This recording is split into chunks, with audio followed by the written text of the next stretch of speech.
십자가의 죽음에 대해서 우리가 강의를 하려고 합니다. 그리고 다음 시간에는 예수님의 죽음, 예수님에 관한 마지막 예수님의 부활, 그리고 예수님의 승천, 예수님의 재림에 대해서 우리가 쭉 강의를 이어가려고 합니다. 자, 여러분 원고를 보시고요. 자, 오늘은 네 번째 시간으로서 예수님의 십자가 죽음입니다. 특별히 신약 성경을 보면 예수님의 십자가 죽음에 대해서 다양하게 설명하고 있는 것을 우리가 알 수 있습니다. 먼저 인간을 위한 몸값, 즉 대속물로서의 죽음을 이야기합니다. 여러분 거기 제가 성경을 적어드렸는데요. 우리 성도님들 원고를 보면서 마가복음 10장 45절을 우리 한번 같이 읽어볼까요? 같이 읽겠습니다. 인자가 온 것은 섬김을 받으려 함이 아니라 도리어 섬기려 하고 자기 목숨을 많은 사람의 대속물로 주려 함이니라. 아멘. 여기 대속이라는 이 말이 영어로는 랜섬입니다. 랜섬. 그 예수님 당시 고대 사이에는 그 노예가 있었잖아요. 여러분 우리 이제 TV나 또는 방송을 통해서 또는 영화를 통해서 여러분이 보셨겠습니다만은 예수님 당시에 노예들이 많았습니다. 그 노예에게는 뭐가 있었나요? 그 노예에게는 주인이 있었죠. 그런데 이 노예가 해방이 되려면 그 노예로부터 자유함을 얻으려면 누군가가 그 노예에 해당되는 값을 대신 지불하여 주심으로 대신 그 몸값을 내어줌으로 그 노예가 자유인이 되는 그 노예로부터 해방이 되고 그 노예로부터 완전히 벗어나게 되는 그런 제도가 있었어요. 그러니까 여기 대속이라는 의미가 바로 그거거든요. 노예나 죄인을 자유롭게 하려고 그 빚을 대신 갚거나 남의 고통이나 죄를 대신 당하는 것을 의미한다. 그러니까 예수 그리스도께서 십자가에 죽으셨는데 그 이유가 뭔가? 우리의 죄값을 지불하신 거예요. 마치 어떤 사람에게 속한 노예를 해방시키기 위해서 어떤 사람이 그 노예에 해당되는 값을 대신 지불하여 주므로 그 노예를 해방하고 자유하게 해준 것처럼 우리가 죄로 말미암아 죄의 노예가 됐죠. 또 사망과 저주의 노예가 되어졌는데 예수 그리스도께서 우리를 그곳에 해방하시기 위해서 십자가상에서 그 죄값을 다 지불하여 주심으로 그 죄값을 다 담당하여 주심으로 우리가 그 대가로 말미암아 뭐예요? 죄로부터의 해방, 죄로부터의 자유, 저주와 사망으로부터의 해방, 죄와 사망과 저주로부터 어떻게 자유함을 얻게 되어졌다. 이것이 그 십자가의 죽음이 가지고 있는 첫 번째 의미입니다. 그 다음에 두 번째로는 우리 원고를 보겠습니다. 제사의 뭐라고요? 희생 제물이다 입니다. 우리 로마서 3장 25절 말씀 한번 같이 읽겠습니다. 같이 읽습니다. 이 예수를 하나님이 그의 피로써 믿음으로 말미암은 화목제물로 세우셨으니 이는 하나님께서 길이 참으시는 중에 전에 지은 죄를 간과하심으로 자기의 의로우심을 나타내려 하심이니 라고 말하고 있습니다. 여기서 화목제물은 우리가 레위기서를 통해서 제가 여러분에게 두 번 설교를 했는데요. 한 번은 번제에 대해서 설교하고 두 번째로는 속죄제에 대해서 제가 설명을 드렸습니다. 자, 번제가 의미하는 바가 뭐라고 얘기했어요? 전적 희생이라고 그랬죠. 다른 네 개의 제사와 달리 번제가 가지고 있는 특징이 뭐예요? 제물을 어떻게 한다고요? 다 태워드리는 제사다. 그래서 전적 희생, 전적 헌신을 의미한다. 이게 레위기서에 나와 있는 5대 제사 중에 첫 번째 제사인 번제이죠. 그 다음에 제가 우리 성도님들에게 레위기 4장, 5장에 나와 있는 속죄제에 대해서 말씀을 드렸습니다. 이스라엘 백성이 속죄제를 드릴 때는 언제 드린다고요? 부지 중에 지은 죄를 시간이 한참 지나서 깨닫게 되어지거나 또는 누구의 지적에 의해서 내가 그 당시엔 그게 죄인 줄 몰랐는데 후에 나중에 누군가가 지적을 해요. 그래서 그 죄가 깨달아지면, 그 잘못이 깨달아지면 그때 하나님 앞에 양을 가지고 또 염소를 가지고 또 양과 염소, 소를 준비하지 못하는 자는 뭐라고 그랬어요? 산비둘기나 집비둘기로 제사를 드리고 또 이것마저도 없는 사람은 어떻게 한다고 그랬어요? 집에 있는 곡식에 가루를 빻아서 하나님께 드리는 제사. 그 제사가 뭐라고 얘기했어요? 속죄제다 이렇게 얘기했습니다. 이게 구약의 5대 제사 중에 네 번째 등장하는 제사예요. 그러면 구약의 5대 제사는 뭡니까? 우리가 첫 번째 시간에 배웠던 번제, 그 다음에 두 번째 뭐가 있어요? 소제, 그 다음에 세 번째가 하목제, 네 번째가 속죄제, 다섯 번째가 속건제입니다. 나중에 이제 기회가 되면 제가 우리 성도님들에게 이제 소제가 가지고 있는 영적인 의미, 하목제가 가지고 있는 영적인 의미, 속건제가 가지고 있는 영적인 의미는 제가 쭉 시리즈로 설교하려고 합니다. 그런데 여기 로마서 3장 25절에 나오는 이 하목제물은 구약의 5대 제사 중에 하나인 하목제를 의미하지 않습니다. 사실은 우리나라 개역성경이 이 단어를 하목제물, 그래서 마치 하목제를 의미하는 것처럼 번역을 했습니다만, 그러나 헬라어 원어 성경을 보면 이 하목제물은 어떤 뜻이냐면 그 성막에 있었던 속죄소, 다른 말로 얘기하면 시은소를 의미합니다. 우리 성도님들에게 제가 그림을 보여주지 못해서 좀 안타까운데요. 여러분, 이스라엘 그 성전은 3구분으로 되어 있습니다. 제일 깊은 곳은 뭡니까? 지성소. 그리고 중간은 뭐예요? 성소. 그리고 입구는 뭐냐면 뜰로 되어 있습니다. 그런데 이 시은소, 다른 말로 얘기하면 이 속죄소는 어디에 있느냐면 맨 그 깊은 곳, 가장 깊은 곳이 어디라고 그랬어요? 지성소인데 그 지성소에 이 시은소, 이 속죄소가 이곳에 위치하고 있습니다. 자, 이스라엘 백성이 하나님 앞에 이제 그 제사를 드리는 데 있어서 이제 이스라엘 백성이 이제 뜰을 통해서 입장을 하게 되어지죠. 그러면 거기에 여인의 뜰이 있고 이방인의 뜰이 있습니다. 그 여인의 뜰과 이방인의 뜰이 성소 밖에 있다는 얘기는 무슨 뜻이에요? 여자는 성소에 못 들어가는 거예요. 또 이방인들도 여러분 그 성소에 들어가지 못합니다. 그리고 21살 이하인 아이들도 그 성소에 들어가지를 못해요. 남자아이도. 21살 성인이 되어져야만이 성소에 들어갑니다. 그래서 이제 휘장을 열고 그 뜰에서 이제 성소 안으로 들어가면 그 성소에 뭐가 있느냐면 물두멍이 있어요. 물두멍. 그곳에서 이제 손을 씻습니다. 물에다가 손을 씻어요. 왜 물에다 손을 씻느냐면 이게 정결 의식이죠. 이제 손을 씻지만은 그 물을 통해서 이제 정결케 된다는, 깨끗게 된다는 것을 상징하기 위해서 그곳에서 이제 손을 씻습니다. 그리고 그 옆에 제단이 있어요. 그곳에서 이제 짐승을 이제 태워드리는 거죠.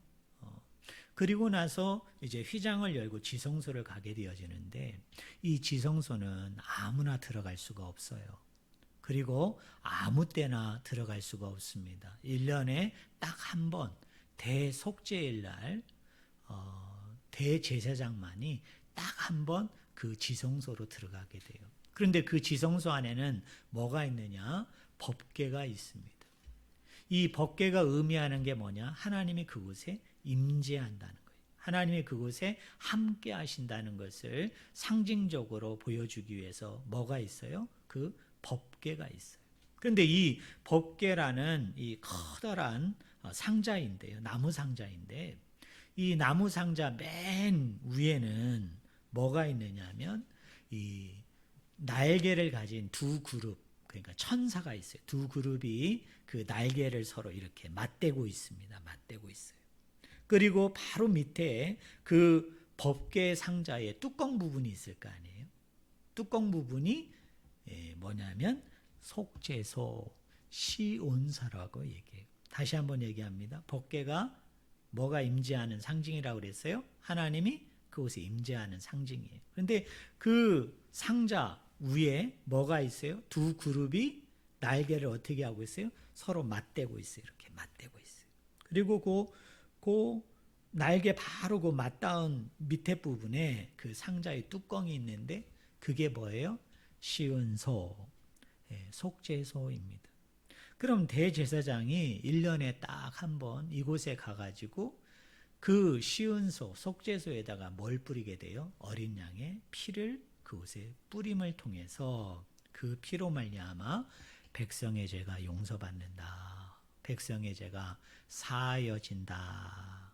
라는 것을 그 의미하는 것. 바로 그 예식과 그 절차들을 치르는 것이 뭐냐면 이 시은소, 속죄소예요. 그런데 모세오경을 보면은 모세가 회막 안에 들어가서 지성소 안에 들어가면은 하나님께서 그 시은소, 속죄소에서 말씀하여 주세요. 그러면 모세가 그곳에서 하나님 말씀을 받습니다. 우리가 찾아서 읽지는 않겠습니다만 민수기 7장 89절에 보면 모세가 회막에 들어가서 여호와께 말하려 할 때에 증거궤 위 속죄소 위의 두 그룹 사이에서 자기에게 말씀하시는 목소리를 들었으니 여호와께서 그에게 말씀하심이었더라라고 얘기합니다. 그런데 오늘 본문 말씀인 로마서 3장에 보니까 그 지성소 안에 누가 들어가느냐? 예수님께서 그 지성소 안으로 들어가시는 거예요. 그런데 그 지성소로 들어가실 때에 어린 양의 피를 가지고 들어가는 게 아니라 누구예요? 하나님의 아들이면서 본인이 어린 양으로 이 땅에 오신 거거든요. 자기의 피를 가지고 그 지성소로 들어가세요. 그리고 어디에다가? 그 속죄소, 시은소에다가 자기의 피를 뿌립니다. 자기의 피를 바치는 거예요. 그것을 사도 바울은 로마서 3장에서 뭐라고 얘기해요? 화목제물로 드려졌다. 그 장소가 어디일까요? 십자가의 죽음이에요. 예수 그리스도가 십자가에서 죽으심을 통해 피 흘린 것을 사도 바울은 뭐라고 얘기하는가? 1년에 한 번 대제사장이 백성들의 죄를 사하기 위해서 뭐의 피를 가지고 들어갔다고 그랬어요? 어린 양의 피를 가지고 들어가서 그 시은소, 속죄소에다가 피를 뿌렸는데 이제는 예수 그리스도가 이 땅에 구주로 오셔서 그런데 하나님의 아들이세요. 그런데 손수 그분이 뭐가 되어주셔서 어린 양이 되어주심을 통해 십자가상에서 피를 흘리셨는데 그 피가 뭐냐? 그 시은소에 자신의 피를 뿌린 거예요. 그 시은소에 자신의 피를 바른 거예요. 그럼을 통해서 그것을 믿는 자마다, 그것을 의지하고 바라보는 자마다 마치 대제사장이 어린 양의 피를 시은소에 뿌림을 통해서 백성의 죄가 사해진 것처럼 예수 그리스도가 단 한 번의 십자가의 죽으심을 통해서 시은소에 그 피를 뿌리심을 통해 그 예수 그리스도를 믿는 자들은 그 죄로부터, 그 저주로부터, 그 사망으로부터 어떻게 한다고요? 용서함을 받는, 그것을 예수님께서 행하신 거예요. 그러므로 예수 그리스도의 십자가의 죽음은 첫 번째로는 무슨 의미라고 얘기했어요?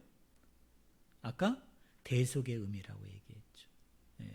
노예가 해방되기 위해서는 그 노예에 해당되는 몸값을 지불해 주셨던 것처럼 예수 그리스도의 십자가의 죽음은 바로 우리가 치러야 되는 죄값, 우리가 치러야 되는 사망의 값, 우리가 치러야 되는 저주의 값을 예수 그리스도께서 손수 담당하여 주심을 통해서 우리에게 자유와 해방과 기쁨과 구원을 가져다 준 게 그게 뭐예요? 그게 십자가의 죽음이에요.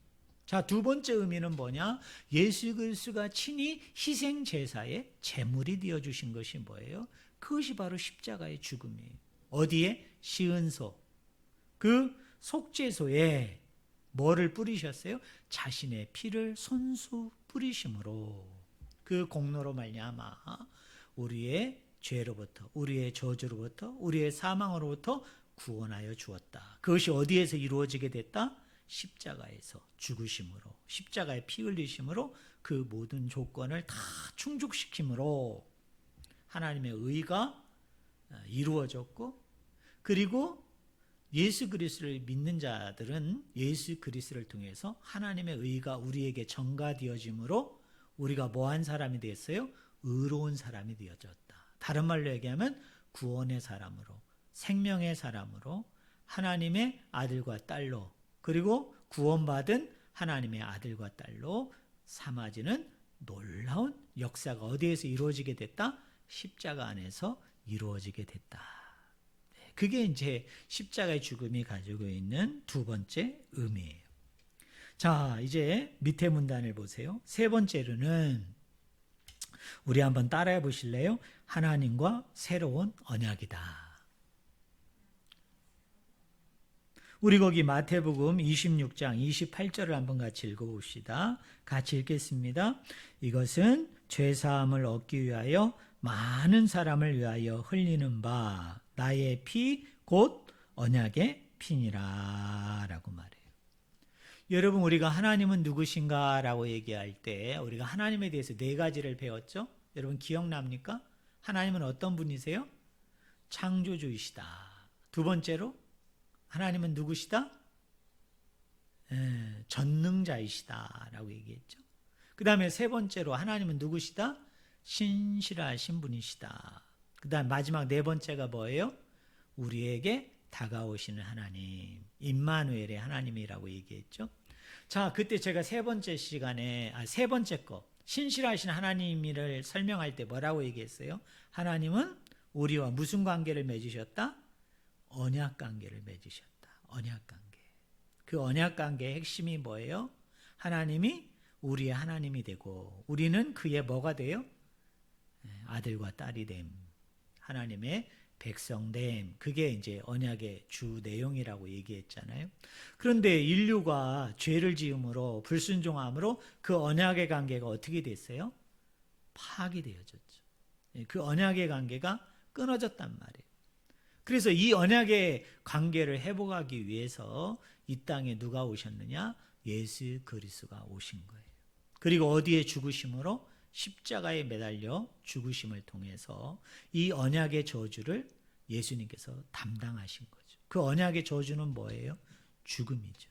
제가 아브라함과 하나님과 맺은 그 언약을 얘기할 때, 자, 어떻게 했어요? 동물의 시체를 어떻게 해요? 두 조각을 내가지고 나눴다고 얘기했죠. 그리고 그 사이를 언약의 당사자들이 지나간다고 그랬잖아요. 왜 시체를 두 조각을 내가지고 그 사이에 언약의 당사자가 지나갑니까? 언약을 파괴하면 이 짐승이 두 조각으로 나뉘어진 것처럼, 찢어진 것처럼 그들도 어떻게 된다? 저주를 받아서 죽게 된다. 사망에 이르게 된다. 예수님이 왜 이 땅에 오셔서 죽으셔야 되어졌는가? 자, 하나님과 인간 사이, 하나님과 우리 사이에 언약이 맺어졌는데 인간이 범죄함으로 그 언약을 깨뜨렸어요. 그러면 당연히 언약의 저주로 말미암아 누가 죽어야 됩니까? 우리가 죽어야 돼요. 저와 여러분이 죽어야 돼요. 그런데 하나님께서는 미쁘시사 사랑이 많으신 하나님이기 때문에 우리가 죽는 것을 원치 않으셔서 자신의 독생자 아들, 외아들, 누구? 예수 그리스도를 이 땅에 보내시고 십자가에 매달려 죽게 하심을 통해서 언약의 저주를 통해서 어떻게 하신 거예요? 죽이신 거예요. 그래서 언약의 저주를 어떻게 하신 거예요? 담당케 하신 거예요. 그래서 우리가 받아야 될 저주, 우리가 받아야 될 사망, 우리가 죽게 되어질 이 모든 것을 그리스도께서 담당하여 주심으로 누구든지 그리스도를 믿는 자들은 이 언약의 저주가 우리에게 임하지 않죠. 왜? 그리스도가 다 담당해 주셨기 때문에. 그리스도께서 그 언약의 저주를 다 치루어 주셨기 때문에 그 언약의 저주로부터 우리가 자유함을 얻는 거예요. 해방을 얻는 거예요. 구원함을 얻는 거예요. 그것을 위해서 예수님이 이 땅에 오셨어요. 그것을 신약성경 기자는 뭐라고 얘기하는가? 뉴 커버넌트. 따라해 보실래요? 새 언약. 새 언약이라는 거예요. 그래서 마태, 마가, 누가, 요한복음, 특별히 히브리서에 보면은 이 뉴 커버넌트, 새 언약이라는 말이 자주 쓰이고 있는 것을 우리가 성경을 통해서 알 수 있어요. 그런데 히브리서의 말씀에 보면은 옛 언약이 있었고 새 언약이 있었다. 그런데 옛 언약과 새 언약을 비교하면서 뭐라고 얘기하느냐면 옛 언약보다는 새 언약이 낫다라고 얘기해요. 옛 언약보다는 새 언약이 더 좋다고 얘기해요. 그 이유가 무엇인가? 이런 거예요. 자, 구약에 있는 백성들은 완전한 제사를 못 드렸어요. 불완전한 제사를 드렸어요. 왜 불완전한 제사냐? 두 가지에서 불완전한 제사인 거예요. 첫째로는 제사를 집례하는 제사장이 완전하지를 못한 거예요. 그 이유가 무엇이냐면 제사장도 백성들을 대신해서 제사를 집례할 때 자기의 죄를 위해서 먼저 어린 양을 잡는 거예요. 어린 양의 피를 뿌리는 거예요. 그래서 불완전한 제사라는 거예요. 또 하나는 이스라엘 백성들이 죄를 지을 때마다 어떻게 돼야 됩니까? 그때마다 제사를 드려야 되는 거죠. 그때마다 제사를 드려야 되는 거예요. 자, 오늘 죄를 지었어요. 그러면 이 죄를 용서함 받기 위해서는 어떻게 돼야 됩니까? 오늘 어린 양을 잡는 거예요. 그런데 그 다음날 또 죄를 지은 거예요. 그럼 어떻게 돼야 됩니까? 그 전날 드린 제사로 말미암아 그 다음날 지은 죄가 용서함 받는 게 아니라 그 다음날 죄를 지었으면 또 어린 양을 잡아서 하나님 앞에 뭐를 드려야 돼요? 제사를 드려야 되는 거예요. 그러니까 반복적으로 계속 드려야 되는 제사인 거예요. 그런데 새 언약, 예수 그리스도로 말미암아 이루어진 언약 안에서는 뭡니까? 예수 그리스도는 죄가 있어요, 없어요? 죄가 없으세요. 그래서 본인을 위해서 제사를 드릴 필요가 있다 없다? 없어요. 제사장은 제사를 집례하는 자이지만 그는 인간이고 그도 죄를 지었기 때문에 어린 양을 잡아서 제사를 드려야 된다면 예수님은 하나님의 아들이시고 하나님과 본체적으로 같은 분이죠. 하나님과 동등한 분이시죠. 동일한 분이시죠. 그래서 죄가 없으세요. 그래서 본인을 위해서 제사를 안 드려도 된다 이 말이에요. 또 하나, 구약의 제사는 죄를 지을 때마다 반복적으로 계속 제사를 드려야 됐는데 예수님은 어떻게 하셨어요? 단 한 번의 십자가의 죽으심을 통해서 그 제사가 필요로 하는 모든 것들을 다 충족시키셨어요. 그러므로 더 이상 예수님은 십자가에 죽을 이유가 없는 거예요. 거기에서 모든 것을 다 이루셨기 때문에. 그래서 오늘 우리들도 뭡니까? 죄를 지을 때마다 이스라엘 백성들처럼 번거롭게 오늘도 어린 양 잡고 내일도 어린 양 잡고 또 한 번 죄를 지었을 때 어린 양 잡고 두 번째 죄를 지었을 때 어린 양 잡고 이런 번거로움이 필요 없는 거죠. 우리는 뭐예요? 그리스도의 피를 의지해서 그 앞에 가서 뭐하면 회개하고 잡아가고 통회하면 한 번에 이루신 그 십자가의 피 흘리심으로 말미암아 충족된 제사로 말미암아 우리의 죄가 한 번이든 10번이든 100번이든 그 십자가 앞에 가서 회개하기만 하면 어떻게 돼요? 다 용서함 받는다. 그래서 옛 제사보다는 새 제사가 옛 계약보다는 새로운 계약이 뭐다? 훨씬 낫다라는 의미가 바로 이런 의미예요. 자, 이제 네 번째로 넘어갑시다. 자, 신약 성경을 보면 우리 지금까지 한 거 한번 정리해 볼까요? 여러분 첫 번째가 뭐라고 얘기했어요? 십자가의 죽음이 의미하는 바가 뭐다? 대속이다. 자, 노예가 해방이 되기 위해서는 그 노예의 몸값을 대신 누군가가 지불해 줘야 되는데 십자가의 죽음이 바로 그거라고 얘기했죠. 우리를 죄로부터 해방하기 위해서 우리의 죄값을 누가 다 지불해 주셨다? 예수 그리스도가 지불해 주셨다. 그게 대속으로서의 십자가의 죽음이라는 얘기 말씀드렸고요. 자, 두 번째로는 뭐라고 얘기했습니까? 제사의 희생 제물이시다. 자, 1년에 대제사장이 한번 속죄소에 가서 어린 양의 피를 뿌림을 통하여 백성들의 죄를 용서함 받게 해주었는데 예수 그리스도가 손수 자신의 피를 자신이 십자가에 죽으심으로 그 시온소에 한번 뿌리심으로 말미암아 그 모든 것을 다 충족시키셔서 의를 이루셨고 그리고 그리스도를 믿는 자들마다 그 하나님의 의가 전가되어져서 우리도 의로운 사람, 깨끗한 사람, 정결한 사람, 거룩한 사람, 구원의 사람으로 만들어 주셨다. 자, 세 번째는 뭐라고 얘기했어요? 새 언약이다. 우리가 범죄함으로 언약의 관계가 파기되어짐으로 그 언약의 저주로 말미암아 우리가 죽게 되어졌는데 예수 그리스도가 십자가상에서 그 언약의 저주를 친히 담당해 주심을 통해서 누구든지 그 앞에 가서 뭐하면 회개하고 통회하고 잡아가면은 어떻게 해요? 우리의 죄가 다 용서함 받게 되는 그 길을 활짝 열어놓으셨다라고 얘기했죠. 자, 이제 네 번째입니다. 우리 네 번째 거 한번 따라해 볼까요? 그리스도인이 따라야 할 삶입니다.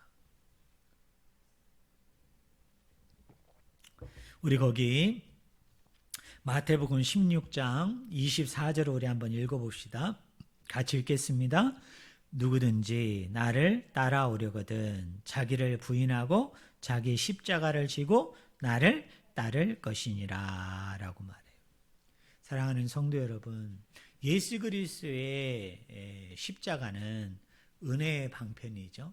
또 구원의 방편이고 사랑의 방편입니다. 죄로 말미암아 우리가 다 죽게 되어졌는데 그 죄의 값을 예수님이 지불하여 주셨죠. 그 언약의 저주를 예수님께서 손수 담당하심을 통해서 우리가 은혜로 말미암아 그 사랑으로 말미암아 뭘 얻게 되어졌어요? 죄 용서함 그리고 깨끗함 구원함을 힘있게 되어졌잖아요. 그러나 이것은 단지 이렇게 구원의 방편, 은혜의 방편, 사랑의 방편으로만이 아니라 그 예수 그리스도께서 걸어가셨던 그 십자가의 길, 그 십자가의 삶을 우리가 본받아야 되는 거예요. 우리가 따라야 되는 삶인 거예요. 우리가 쫓아 행해야 되는 삶인 거예요. 사랑하는 성도 여러분, 우리가 예수님을 믿으면은 우리에게 여러 가지 호칭이 있어요. 그 중에 하나가 뭐예요? 그리스도인이에요. 그리스도인. 여러분, 그리스도인은 누구냐? 그리스도를 쫓는 자예요. 그리스도를 따르는 자가 그리스도인이에요. 그러면 그리스도를 쫓는다, 그리스도를 따른다고 얘기할 때 그 따른다는 의미가 뭔가? 십자가를 쫓는 삶이에요. 여러분, 십자가를 우리가 따르는 삶이에요. 그러면 십자가를 따른다는 것이 뭔가? 마태복음 16장 24절에 보니까 세 가지를 얘기하죠. 첫째로는 뭐예요? 자기를 부인하는 것이다. 자기를 부정하는 거예요. 여기에 자기를 부인하고 부정한다는 건 뭐예요? 십자가 안에서 내가 철저히 나 자신이 죽는 거예요. 내가 그리스도를 믿기 이전에는 내가 중심이었죠. 내가 주인이었고 내가 왕이었어요. 그런데 내가 이제 그리스도를 믿는다는 얘기는 이 주인이 바뀌는 거예요. 나에서 누구로 바뀌는 거예요? 예수님으로 주인이 바뀌는 거예요. 내가 왕이었던 그 자리에 누구를 모시는 거예요? 그리스도를 모시는 거예요. 하나님을 모시는 거예요. 그래서 뭐예요? 그 왕이신 하나님의 명령을 따르는 거죠. 순종하는 거예요. 복종하는 거예요. 그게 뭐예요? 그게 믿음이에요. 그게 신앙이에요. 그래서 자기를 부인한다라는 얘기는 십자가 안에서 내가 죽는 거예요. 그리고 두 번째는 뭐라고 얘기합니까? 자기 십자가를 지고. 이제 우리가 그리스도를 믿으면 하나님께서 우리에게 원하시는 삶이 있어요. 뜻하시는 삶이 있어요. 하나님이 우리에게 행하고자 하는 삶들이 있어요. 그것은 우리가 이제 성경을 배워가면서 말씀을 배워가면서 이제 깨달아야 되죠. 하나님이 기뻐하시고 하나님이 즐거워하시고 하나님이 나를 통해서 원하시는 삶이 무엇인가를 알아야 되죠. 그게 이제 십자가를 지고 쫓는 거예요. 그러면서 어떻게 되는 거예요? 예수님을 바라보면서 예수님을 소망하고 앙망하면서 그 길을 계속적으로 따라가는 삶. 이게 뭐예요? 이게 십자가의 삶이에요. 자, 예수님께서는 요한복음 14장 6절에 이런 말씀을 하셨어요. 우리 그거 한번 읽어볼까요? 준비 시작. 내가 곧 길이요 진리요 생명이니 라고 얘기했어요. 사랑하는 성도 여러분, 길의 존재 이유가 뭘까요? 길은 걷기 위함이죠. 길은 걷기 위해서 있는 거잖아요.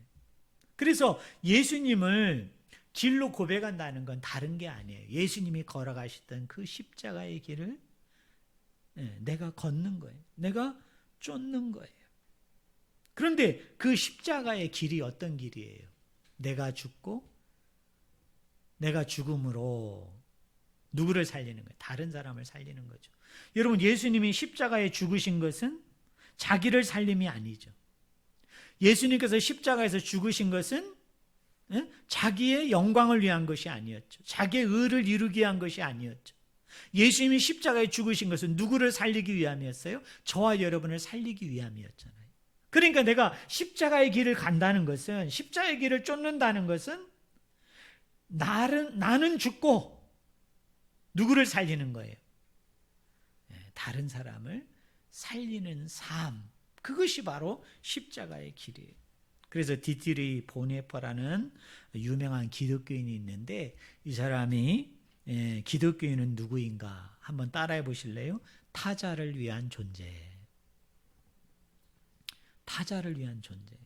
타인을 위한 삶을 사는 거예요. 타인을 유익되게 하고, 타인을 복되게 하고, 타인에게 평화를 구하고, 평화를 낳도록 인도해 주는 거예요. 그러기 위해서는 어떻게 돼요? 내가 죽어야 되는 거죠. 내가 부인이 돼야 되는 거죠. 내가 희생이 돼야 되는 거죠.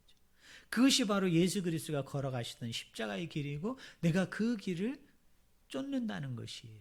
그게 예수 그리스도가 나의 길이다라는 의미예요. 그 다음에 두 번째는 뭡니까? 예수님이 뭐라고 그랬어요?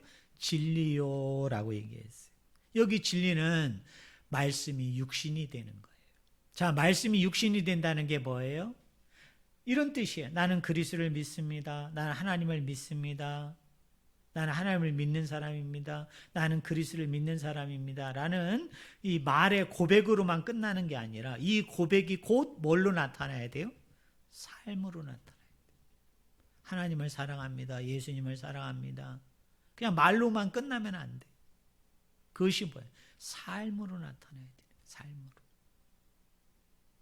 그것이 바로 진리요라는 말이에요.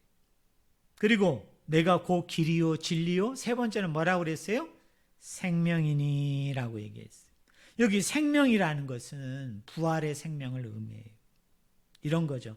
나는 패배해도 좋다. 하나님이 승리할 거니까. 나는 죽어도 좋다. 예수님이 살릴 테니까. 정말 부활을 믿는 사람이라면 어떤 고난과 어떤 환난과 어떤 핍박과 어떤 공고한 중에도 결코 우울해하거나 힘들어하거나 아파하지 않는 거죠. 오늘날 우리 그리스도인들에게서 참 발견하기 어려운 점들이 이런 거예요. 우리 그리스도인들도 잘 먹고 잘 살고 잘 지내기를 원하잖아요. 물론 그러면 얼마나 좋겠어요. 그러나 우리가 좀 못 먹어도, 우리가 좀 못 살아도, 또는 남들과 비교해서 우리가 좀 처지고 뒤떨어진 인생을 산다 할지라도, 우리가 정말 부활을 믿는다면요, 어때요? 우울해하고 힘들어하고 침울해하지 않을 수 있죠. 다시 한번 얘기합니다. 나는 패배해도 좋다. 왜요? 하나님이 궁극적으로 승리할 거니까. 나는 죽어도 좋다. 예수님이 나를 살릴 것이니까.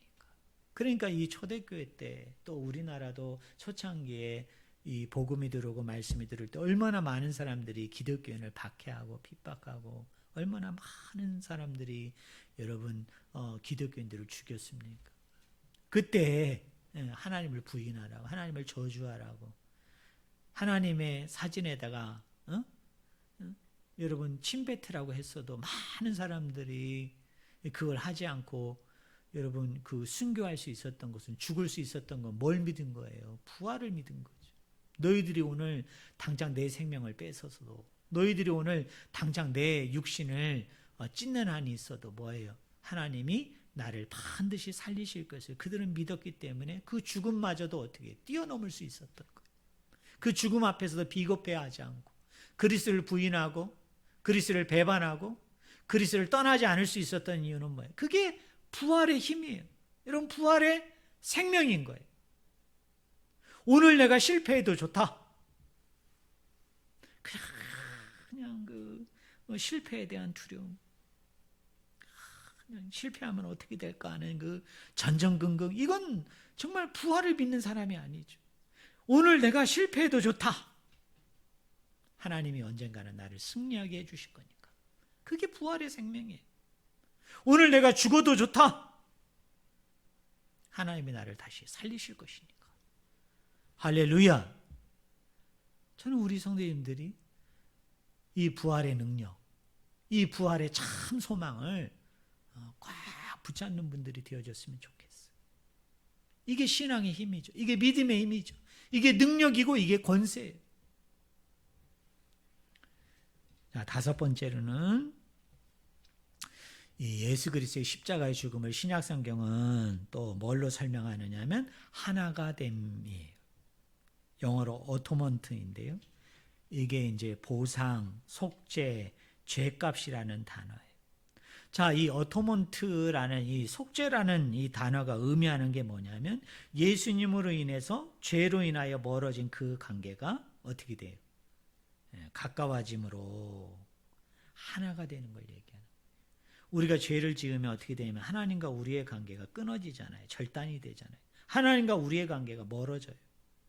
그런데 예수 그리스도께서 십자가상에서 매달려 죽으심을 통해서 이 원수된 모든 것들을 다 하나님이 해결해 주셨기 때문에 이 하나님과 우리의 이 관계가 끊어진 게 어떻게 돼? 다시 이어지는 거예요. 다시 이어지는 거예요. 하나님과 우리 사이가 멀어졌던 그 관계가 예수 그리스도께서 십자가상에서 모든 것을 다 충족시키고 이루어 주시고 그 모든 막힌 담, 그 끊어진 모든 관계들을 다 회복해 주셨기 때문에 그것이 점점 가까이 와서 어떻게 돼? 하나님과 내가 하나됨, 한 몸을 이루게 되는 것. 그것이 곧 뭐다? 십자가의 죽음이라고 성경은 우리에게 이야기해요. 자, 여섯 번째가 뭐냐? 마지막입니다. 우리 그거 한번 읽어볼까요? 십자가는 뭐다? 죽음이자 승리이다. 골로새서 3장 13절 15절을 보니까요. 제가 그 말씀을 읽어드릴게요. 범죄와 육체의 무할례로 죽었던 너희를 하나님이 그와 함께 살리시고 우리의 모든 죄를 사하시고 우리를 거스르고 불리하게 하는 법조문으로 쓴 증서를 지우시고 제하여 버리사 십자가에 못 박으시고 통치자들과 권세들을 무력화하여 드러내어 구경거리로 삼으시고 십자가로 그들을 뭐 하셨느니라? 이기셨느니라. 이 이김은 뭐로부터의 승리예요? 악으로부터의 승리예요. 인간을 올가매던 죽음과 사탄에 대한 하나님의 뭐예요? 결정적인 뭐예요? 승리예요. 그래서 제가 우리 성도님들에게 요한계시록을 강의할 때 제가 여러분에게 말씀드렸잖아요. 자, 사단은 하나님의 뭐이다? 짝퉁이다. 사단은 하나님의 뭐이다? 모조품이다. 이미 사단과 하나님과의 전쟁은 끝났어요. 어디에서? 십자가에서 끝났어요. 예수 그리스도께서 십자가에 죽으셨고 그리고 부활하심을 통해서 그 마귀와의 싸움에서 하나님이 어떻게 하셨어요? 최종적으로 승리하셨어요. 그런데 이 사단과 마귀는 우리 주위에서 활동하면서 마치 자기가 뭐인 양? 승리자인 양. 여전히 자기가 이긴 양, 우리에게 그렇게 행사한단 말이에요. 그렇게 우리에게 다가온단 말이에요. 그때 우리는 그 마귀를 향해서 우리는 외쳐야 되는 거예요. 너는 십자가 안에서 이미 뭐한 자이다? 패배자이다. 너는 이미 십자가 안에서 이미 심판받았다. 너는 이미 십자가 안에서 이미 끝났다. 그러면서 우리 성도님들 한번 외쳐봐요. 나사렛 예수 이름으로 명하노니 이 사단아 물러가라. 이 귀신아 물러가라. 이 마귀야 물러가라. 여러분 담대하게 외칠 수 있는 그런 우리 성도님들이 되었으면 좋겠어요. 오늘 우리 믿는 사람들을 보면은 이 사탄에 대한 두 가지 오해가 있어요. 하나는 사탄의 존재를 인정하지 않아요. 마귀와 귀신의 존재를 인정하지 않아요. 지금 과학이 이렇게 발달되고 문명이 이렇게 발달됐는데 무슨 사단이 있어, 무슨 마귀가 있어, 무슨 귀신이 있어. 그러면서 그 존재 자체를 부정하려고 하죠. 근데 또 하나의 문제는 뭐죠? 귀신을 너무 절대화하는 거예요. 극대화하는 거예요. 마귀와 사탄을 갖다가 너무나 절대화하고 너무나 극대화하는 거예요. 그래서 우리 주변에 이러신 분들 계세요. 조금이라도 어려운 일이 생기고 힘든 일이 생기고 뭔가 자기가 계획한 대로 목표한 대로 되지를 않고 또 나를 포함해서 주변에 좀 해롭고 위험스럽고 뭔가 나쁘고 악한 일이 생기면 다 누구 탓으로 돌려요? 사단의 탓으로 돌려요. 마귀의 탓으로 돌려요. 귀신의 탓으로 돌려요. 이것도 신앙적으로 믿음적으로 보면 이것도 건강한 자세가 아니에요. 이것도 올바른 자세가 아니에요. 이건 너무나 사단을 키워주는 거예요. 마귀와 귀신을 키워주는 거예요. 지금 우리가 배웠잖아요. 사단은 십자가에서 어떻게 했다고요? 이미 패했다. 이미 십자가 안에서 졌어요. 이미 심판받았어요. 그렇기 때문에 우리가 믿음 안에서 신앙 안에서 머무르고 여러분 말씀 안에서 무장하고 기도 가운데 깨어 있으면 사단이 우리에게 와서 어떻게 해요? 유혹하고 미혹하고 시험한다 할지라도 우리를 넘어뜨릴 수 없어요. 우리를 패배시킬 수 없어요. 우리를 어떻게 할 수 없어요. 그리고 우리는 담대하게 그 정체를 드러내면 돼요. 마귀는, 사단은, 귀신은 이미 십자가 안에서 패한 자다. 이미 심판받고 멸망받은 자다. 나사렛 예수 이름으로 명하노니 이 더러운 귀신아, 이 더러운 사단아, 마귀야 떠나가라. 외치기만 하면은 여러분 이 하나님의 짝퉁, 하나님의 모조품인 사단과 마귀가 이 사람은 내 정체를 아는구나, 내 실체를 아는구나 하고 우리 성도님들을 괴롭히지 않고 일곱 길로 다 떠나게 되는 하나님의 놀라우면서도 귀한 믿음의 역사가 일어나는 줄로 믿습니다. 자, 우리 정리해 봅시다. 신약 성경을 보면 예수님의 십자가의 죽음에 대해서 크게 6가지를 얘기한다고 그랬죠. 자, 첫째로는 대속의 의미다. 노예와 종이 자유인이 되기 위해서는 그 몸값을 누가 대신하여 지불해야 되는데 예수님께서 십자가에 죽으심으로 우리 죄값을 다 담당해 주시고 지불해 주셨기 때문에 그 십자가를 믿는 자들마다 자유와 해방과 기쁨과 구원을 얻게 되어짐. 이걸 의미한다고 얘기했어요. 두 번째로는 제사의 희생제물이다. 1년에 대제사장이 대속죄일날 한번 시은소 속죄소에 가서 어린 양의 피를 뿌림을 통해 백성들의 죄를 용서함 받게 해줬는데 누가? 예수 그리스도가 이 지성소 안에 누구의 피를?